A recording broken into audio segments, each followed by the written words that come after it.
Hello, I'm Jonathan Smith, Head of Operational Development at Farnborough International Airshow 2016.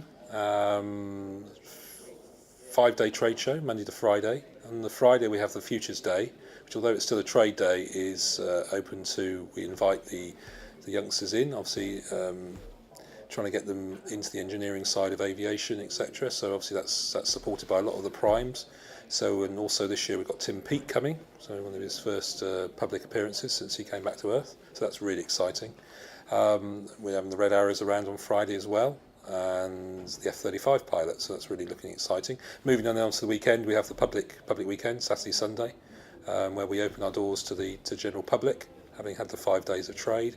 And then we expect a extravaganza with all the grandstand seating and the public attractions and all the normal public flying that people would expect. We're looking at in excess of sort of 50,000 a day at the public weekend, and roughly anywhere between sort of 150,000 people during the week for the trade. We spent a long time building up the show. Monday was the first day of the show already. Had a very good morning with the Prime Minister coming to open the show, and Richard Branson joined us on that same stage, flying in and joining us from Virgin. And then the heavens decided to open on Monday afternoon. But obviously, fortunately, we have very, very robust plans that we practice, we rehearse. In May each year we have a main tabletop rehearsal and tabletop exercise where we bring together all the emergency services and all our contractors and all our security services and blue light emergency services, and we rehearse, and we have a scenario where we rehearse that. Fortunately, I don't think we rehearsed a flood, but obviously that was, I think we had 225 millimetres of rain in about 20 minutes, so that was pretty extreme for anywhere. But obviously everybody pulled together, the procedures worked, a crisis management team was called, and by Tuesday morning at 9 o'clock the show reopened and we were ready to go. What we have here, although we're building more permanent infrastructure, a lot of it is temporary. So what we first have to do is obviously in theory build the venue. It's not like an NEC where you can go there and it's the finished product. We have to build the infrastructure, and certainly under CDM regs now, obviously that's has to be more robust. Although we've always operated under CDM in the past at Farnborough, so it hasn't infected us too badly. But no, we start back in March. De Boer were probably one of the first contractors in, building the halls and the chalets, putting in the IT, putting in the aircon, putting in the electrics, putting in the air conditioning, water. The whole site has to be, for the water safety plan, activated. And then we look at the exhibitors moving in, probably beginning of June, and then the real crunch build up the last week of the show. So probably from about the 4th of July, we'd have had up to 15,000 contractors on site. So we're building a small village, which is why we have a medical centre on site, shops, cafes, all that sort of thing on site for those exhibitors. Obviously many are overseas, many are away from home for weeks and months on end. So it's a very busy place. I'm Dr. Brian Robertson, the chairman of the Event Medicine Company, and we are the medical provider to the Farnborough International Airshow. The Event Medicine Company has been involved with Farnborough for the last 7 shows as a business. I've been medical director of Farnborough for actually the last 12 shows, which is 24 years. Our role here is the provision of high quality medical care to everybody involved in the event, from the event organisers through all the contractors and then the visitors to the exhibition themselves. And some of the challenges we have are based around the fact this is a major world international event, so we get many different nationalities. Some people bring us some challenges. They've been travelling the world and bring their problems with them, and we will cope with anything that's presented to us. The length of time that we've been involved with Farnborough International, we've got a lot of records of history of what we've done, and the challenges are consistent show on show. So for example, in 2014 we handled 538 people in the course of the entire event, and that gives us a lot of planning potential. We know what we're going to expect, we know what staffing levels we need, equipment and all those sort of things. And it's interesting how an event like this, with its international clientele, we can predict the sort of incidents that we see. Languages can be a potential problem for us. I do some research before we start on the availability of interpreters. Farnborough International themselves make interpreters available through their media organisation. and my staff here in the medical centre simply have to phone up and we can get most of the main languages will come and help us, and that's important to us. We are very different from a music festival or something with camping, and the type of incidents you see are very different.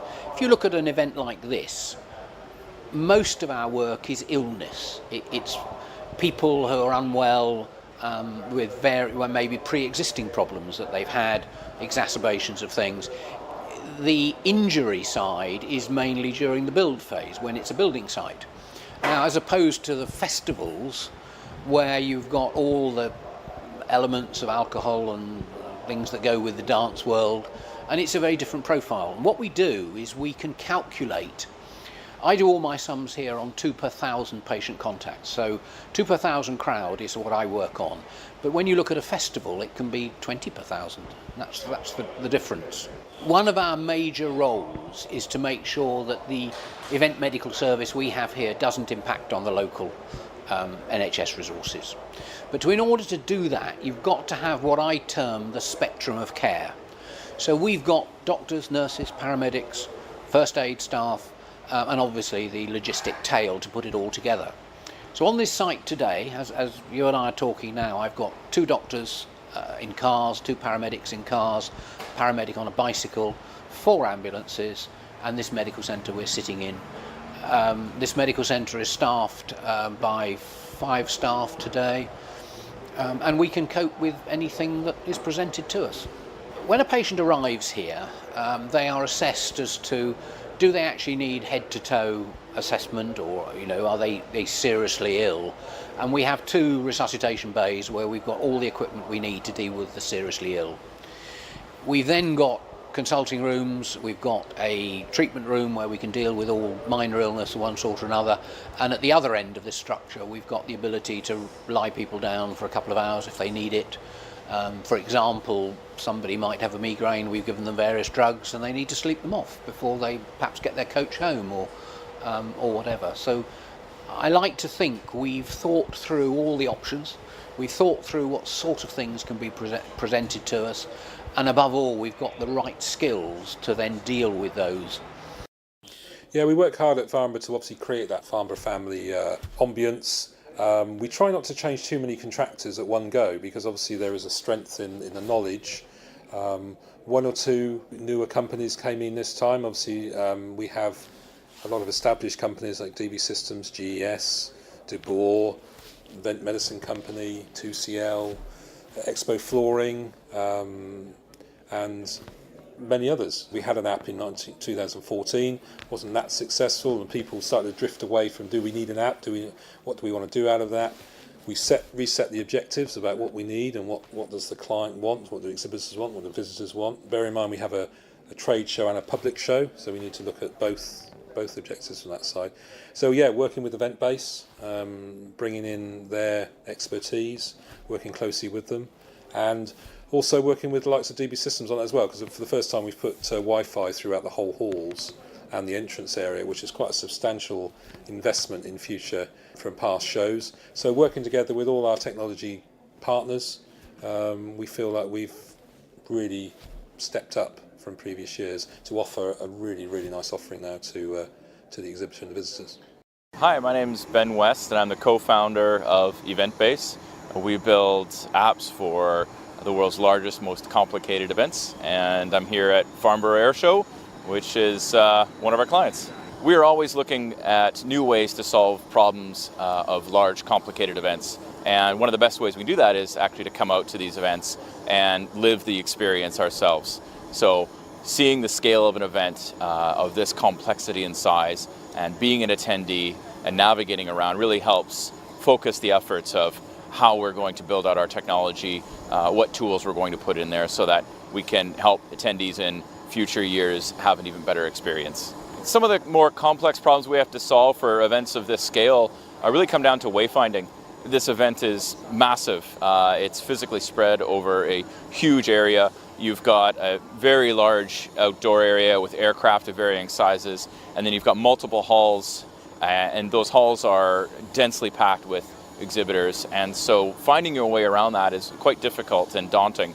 So what we've done in the app this year is put in a variety of different maps depending on what you want to accomplish. And those include 3D maps, and the 3D maps allow you to see exactly where you are at the moment and where your destination is. So we can route you using turn-by-turn directions to where you need to get to. We've even got outlines of the aircraft that are outside so you can locate the ones that you need to go. Say you want to find a Black Hawk, or you're heading to check out the Dreamliner. We'll show you exactly how to get to that aircraft as quickly as possible. One of the things that we've done at this event is use a combination of location services. Outdoors in this huge area, we're leveraging GPS to show people where they are, but indoors your GPS signal is obviously impeded by the structure. So we've also kitted out all of the venues with a network of beacons, and these Bluetooth beacons help you locate yourself when you're indoors and don't have the benefit of GPS. And so we switch back and forth between those location systems depending on where you are and where you want to go. Those particular challenges are really important to solve for an event of this complexity, because the user doesn't want to think about how the system is working. They just need to get to where they're going as quickly as possible, especially during the trade show component of this event. Trade show component is full of very busy people. You've got large industry here, governments, military. They don't really have time to fuss around. They're here to make some pretty big purchasing decisions. They want to make sure they get it done as quickly as possible. One of the things that we do at Eventbase is often have multiple events or event types housed inside a container app. So what we've done for the air show is put both the fun air show consumer-facing portion of the event inside a container along with the industry portion of the event. So depending on what you're here to do, you can use the app for both of those purposes. So when insiders, industries, military, governments are here, they actually log into a separate portion of the app that has different functionality in it than what the public will see when they come here for the weekend to see the acrobatics and displays. I think the reason that people come to events, despite all this evolution of technology, is still to be with other people, be with like-minded individuals, and whether that's to conduct business, whether it's to network, or whether it's to share in something that you're really passionate about. And so I see technology helping people make meaningful connections in a way that is serendipitous and efficient at the same time. And I think whether it's a consumer event or whether it's a trade show event, ultimately we want people to be able to find one another and enjoy that event together. And we think mobile applications are one of the best ways to accomplish that. Hi, I'm Jamie Vaughan. I'm the Managing Director of AMIA for Eventbase. Pleased to be here at Farnborough Airshow today. We're running the official app. It's been a great journey for us, and there's lots going on and lots to see here. It was a moment of serendipity actually that I met the Farnborough gang at a get-together for event organisers, and that led to me coming into pitch over here at Farnborough. Met the team, the sponsor team, and had a really open chat about what they're looking to achieve. And a few things, apart from sponsor activations, were mapping and the trade show element of this particular event. Organisers come in a variety of shapes and sizes. Some are very IT aware, run by millennials, some are not. But they all have a common goal, which is bringing together the community. In this particular first week, the community are aviation professionals, and at the weekend it turns into aviation fans. So these guys have a dual direction to make sure they appease both parties. When we first get approached by an organiser, my job is to try and understand what they're really trying to achieve and apply elements of technology that helps them achieve that. So the business day, or the week, which is Monday to Friday, is very much about trade show, people meeting people, transactions, and getting from A to B quickly. The public days, which are Saturday and Sunday, very much about supplying the public with the ability to enjoy what's actually going on here and being at the right place at the right time. I'm Adam Jones from Showplans, and we provide floor plan services for Farnborough. We pretty much provide every service we have available to Farnborough, starting from floor plan design to mark out, mapping, 3D visuals to help people guide themselves around the event. And we also provide our show hub service for the sales team to manage rebookings and sell the event. We've been working with Farnborough since the 2014 show. We took over the event and basically rejigged everything, redesigned everything around the event to make it more commercially viable. We increased sellable space by just over £1 million. We improved the visitor flow in general as well. We straightened up the aisles, improved the flow and made it busy pretty much everywhere. So we attempted to reduce the quiet areas within the event. After we develop the best floor plan that they can get, optimizing space and flow, we want to then pass over the day-to-day work to the organizer so they can be responsive with sales and quick with sales, so they manage their own floor plan themselves using our Show Hub service. That allows them to make bookings instantly, and for the actual exhibitor to see, right, I'm on that plan, I'm already allocated to a stand. So it's helped them pre-show, during the show. They use it to sell on site. The first time they'd done on-site rebookings was in 2014, and they had a 60% rebook rate, and that was pretty much helped with Show Hub. When we were on site at Farnborough, we're working on a number of different facets. So mainly the halls are set, but outside there's lots of aircraft movement. So the aircraft exhibits that are there now will be different tomorrow. So there's aircraft coming in, leaving, aircraft movement, so someone will want to move from one area to another. And these aren't small exhibits, these are Airbus A380s, and you have to move things to move other things, and you have to get the correct timing. So not everything can come in the same order. So all of those day-to-day sort of aircraft movements need to be planned and mapped out as well. So our day-to-day workload is pretty busy. The event's evolving. There's different changes that come into place. Farnborough, the hall we're in now, currently it's a temporary structure, but they're building a permanent hall, so we'll be working with them to get the best possible layout within that permanent structure. There's also new regulations for safety outside, which have meant that the actual usable space outside is reduced to allow more of a safety barrier between the aircraft display and the audience. So we had to update the layout to actually factor in those safety matters, whilst at the same time not losing any commercial space and keeping the profitability of the event up.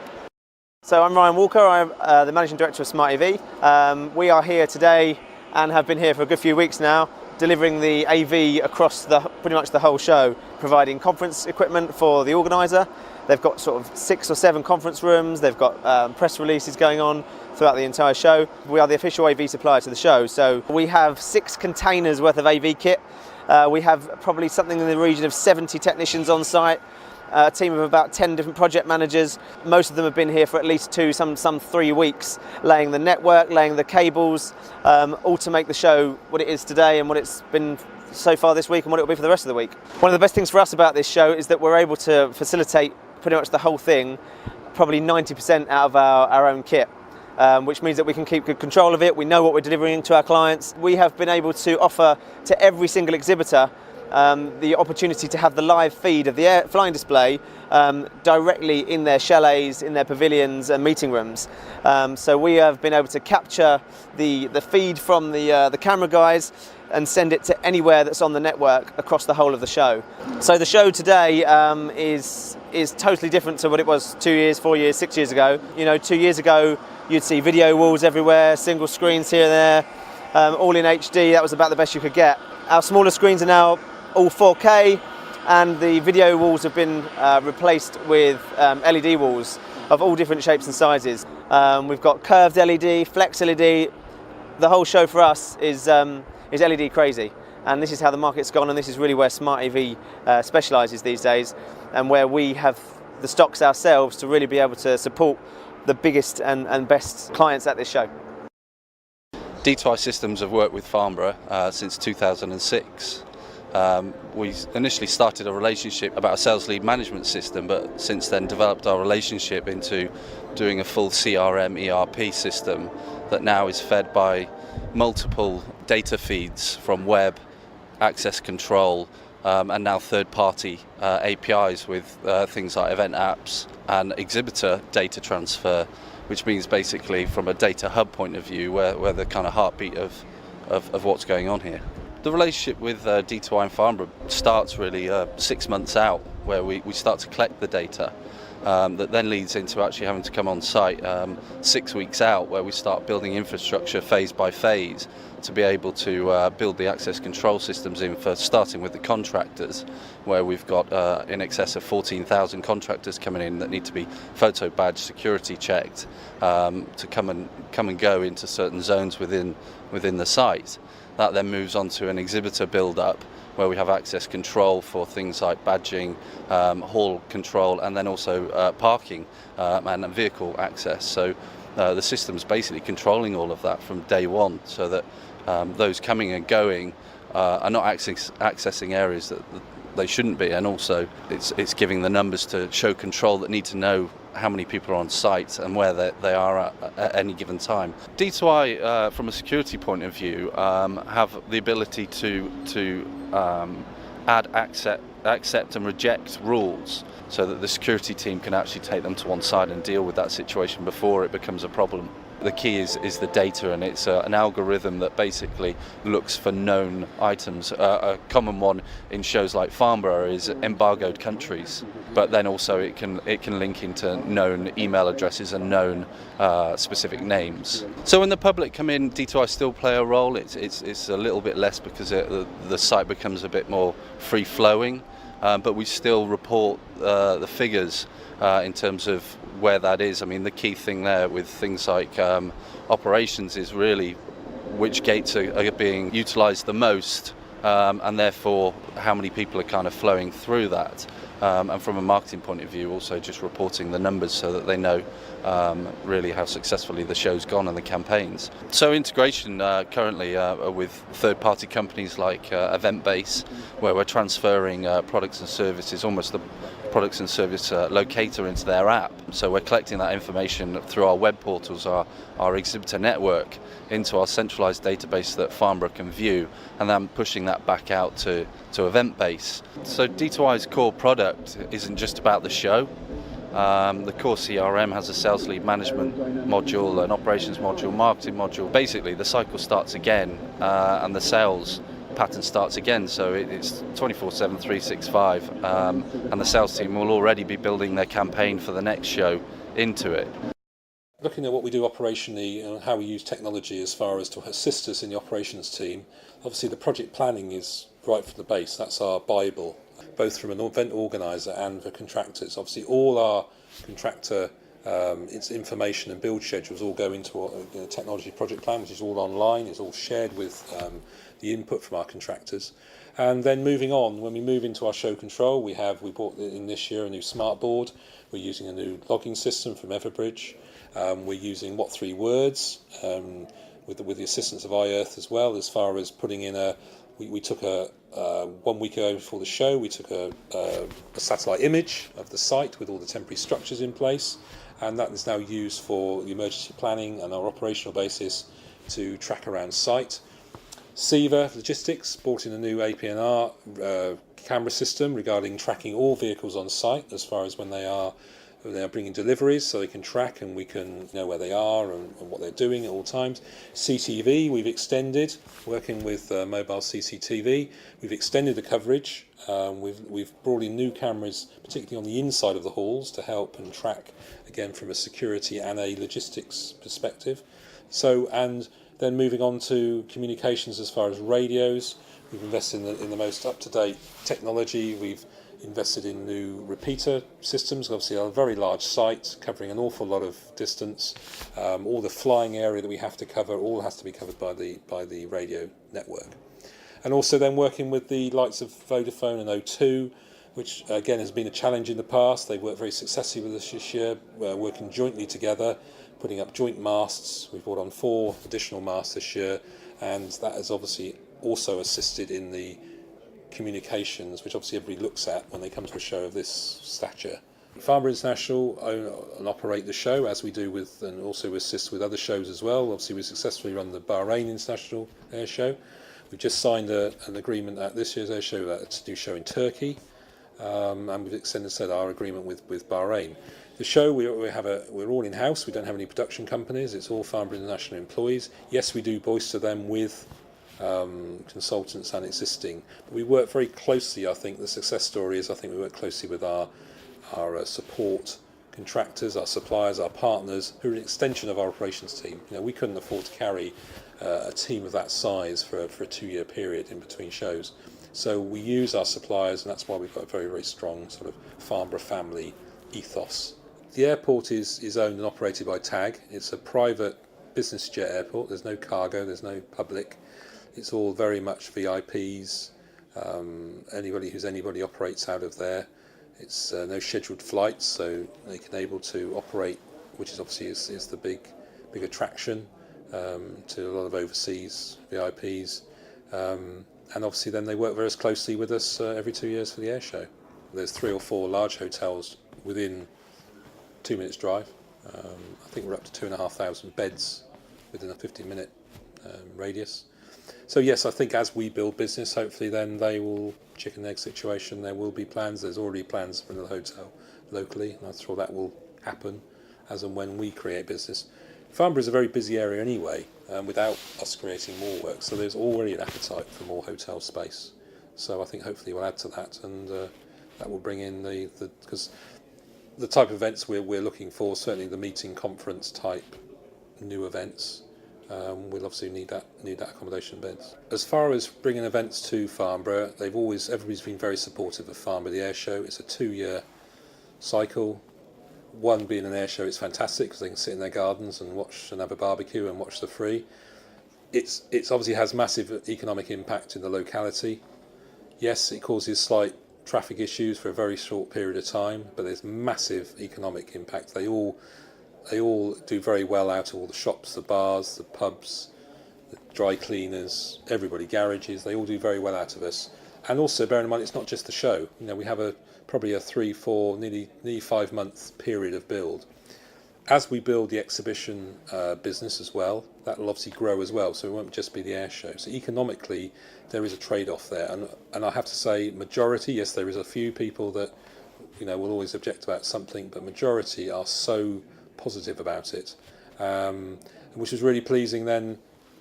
When it was announced, and I spent a lot of time talking to stakeholders and going around the area, talking to residents, talking to local businesses, and there are even local blue chip companies that moved in, who it wasn't the only reason they moved in, but one of the reasons is they could see this area becoming the place to be, and not to move away. They actually want to move closer to Farnborough. We're always looking ahead, always listening to our exhibitors, always looking to what can we do better. We're always very proud of what we do as best practice as far as operationally, and Farnborough Airshow is always seen as cutting edge as far as air shows, so we need to provide them with cutting edge facilities and product, hence why I touched on the likes of the Wi-Fi and some of the technology screens and that side of things that we provide. So I suppose one of the biggest things now is that we'll go hand in glove with the new venue. So obviously we'll be providing in 2018 a state-of-the-art iconic conference venue, second to none in the country.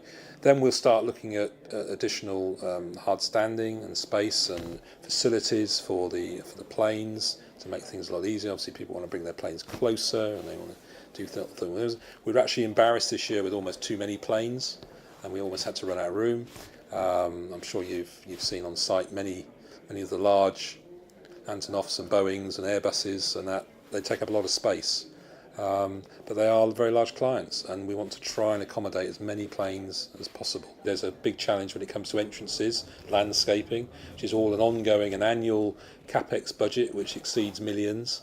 Yes, it's fantastic news that we've got the funding agreement and the planning permission to build the new Farnborough Exhibition and Conference Centre, which we're very excited about. It's obviously going to take the air show, not just the air show, but it's going to take this as a serious player in the venue market. We're only 37 minutes from London, from Waterloo, so communications are very, very quick.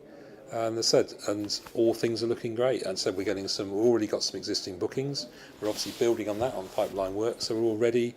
And obviously we hope when we will be finished 2017, ready for some of our existing exhibitions to move in the spring of 2018, ready for a real proper opening in 2018 for the Farnborough Airshow.